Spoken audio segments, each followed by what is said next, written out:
Des routes coupées, des écoles fermées, des arbres déracinés, des foyers sans électricité.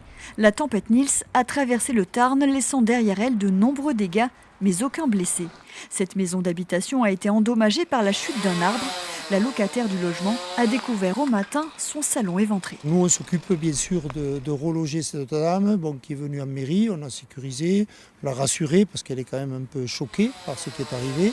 Et donc on va la reloger sur un gîte sur la commune. Au service départemental d'incendie et de secours, une salle de débordement a été organisée. Dans cette salle, le personnel est mobilisé pour répondre uniquement aux appels en lien avec les intempéries. Donc vous avez de nouveau des tuiles qui se sont envolées. Plus de 1000 appels ont ainsi été reçus. Les pompiers ont réalisé plus d'une centaine d'interventions. On est intervenu essentiellement sur de la protection de biens, sur des objets qui menacent. Alors quand on parle d'objets qui menacent, ça peut être des tuiles, ça peut être cheminées.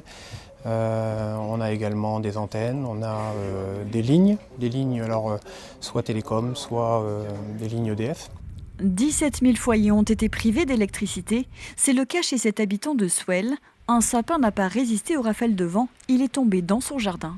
Il a coupé le fil du téléphone et de l'électricité. Et nous n'avons toujours pas de courant. Et surtout pas de chauffage. Tout est électrique ici. Alors, le chauffage, la salle de bain, la popote, que dalle. Si le vent s'est calmé, l'eau continue de monter. La rivière Tarn notamment reste sous surveillance.